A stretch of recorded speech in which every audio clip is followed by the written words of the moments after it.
everyone, welcome back to my kitchen. Today I'm going to be making sun-dried tomatoes and I am really excited about these. I absolutely love sun-dried tomatoes. They are great. They have such a really good concentrated tomato flavor and they're great to throw into pasta or salads or saute up with some vegetables. I love sauteing sun-dried tomatoes with broccoli, a little bit of butter and salt and pepper. It's delicious. So I personally love sun-dried tomatoes, and the other day I was doing a little bit of research and I realized how easy it really is to make your own, and so that's what we're going to be doing today, and I want to share the process with you guys in case you were interested as well.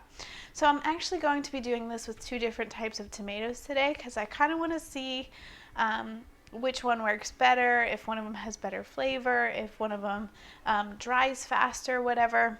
So the first kind of tomato I have is cherry tomatoes. And then I also have a type of Roma tomato here. I believe these are Roma tomatoes.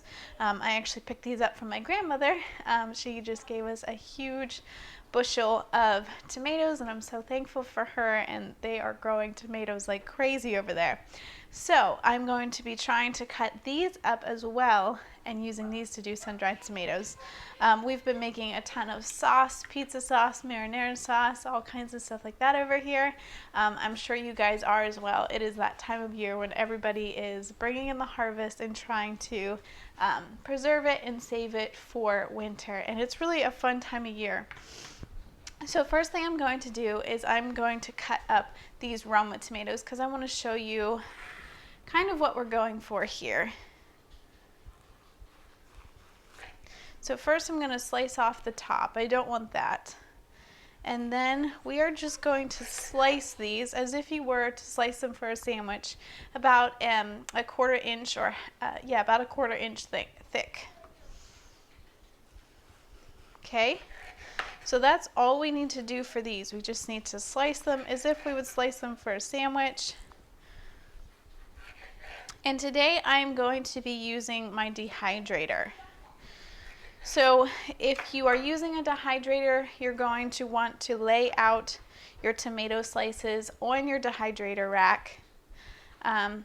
And you're going to put them in your dehydrator at 150 degrees for about 10 hours. Now you want to check these every 4 hours just to make sure that they, how they're doing. You don't want them to go too far. So you just want to keep an eye on them, checking them every 4 hours, but they should be about 10 hours until they are done. If you do not have a dehydrator, you can also do these in your oven. You just want to do the same thing, slice them up like this, and then you are going to place them on parchment paper on a baking sheet, and with your oven at 150 degrees, you're going to then bake them at 150 degrees for about 10 hours again. And again, every couple hours you want to check on them. You want to make sure they're doing okay. And once they start to look like kind of all shriveled up in a rubbery consistency, then you know they're getting done. Okay, so now I have 2 full trays of the Roma tomatoes, and I'm going to make sure that I put the Roma tomatoes on one tray and my cherry tomatoes on a separate tray because I'm thinking that the cherry tomatoes are going to dehydrate a lot quicker than the bigger slices of tomatoes. So I'm going to just make sure that they're on 2 separate trays so I can pull one tray out if I need to or whatever. So with the cherry tomatoes, depending on how big your cherry tomatoes are, you can see mine are quite small. I'm just going to cut these guys in half and just put them on the tray just like that. If your cherry tomatoes were more like a grape tomato or something like that, I would maybe cut them 3 times. So, so you have a side, a middle, and a side section of the tomato as well, just to give yourself a little bit less of the tomato to dry. Here's one that's a little thicker, so we do like 1, 2, so then we have 3 pieces out of that tomato, something like that. So I know that some people actually also do these in the sun. They'll actually put them out in the sun to dry. And I am not doing that today. I want to do a little more research about that and find out a little more information about that first. This way seemed really easy to me, so I wanted to try my first time sun drying tomatoes. I wanted to try this way. If you guys have any experience in doing sun dried tomatoes outside, please let me know how it goes and what you do.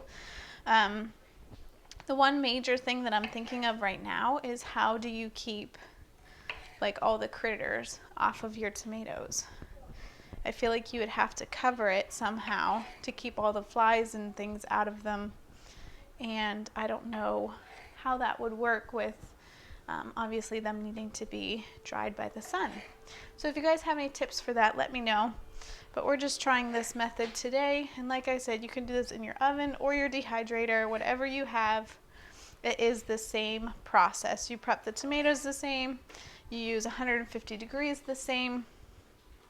And then you they go for about 10 hours, checking them every 4 hours just to make sure they are not getting too far done.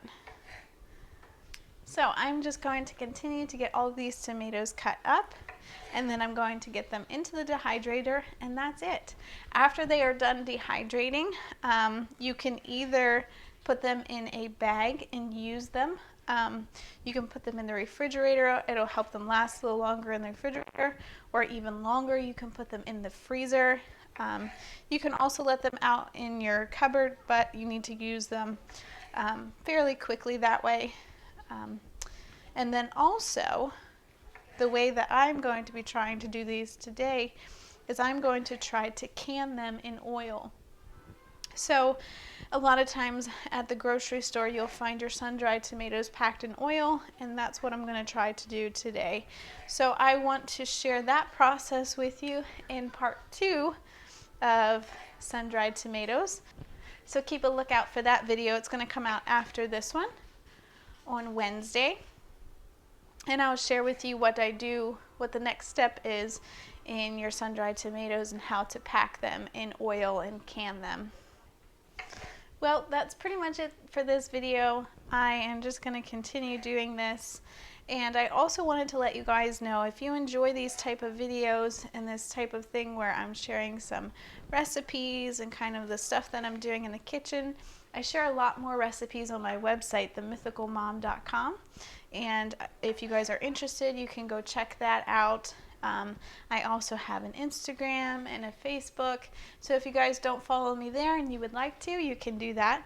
And if you guys don't mind, if you'd like to give this video a thumbs up, that would be awesome. It helps me out a lot. And I really appreciate you guys watching and joining me today in the kitchen. Well, we'll see y'all later.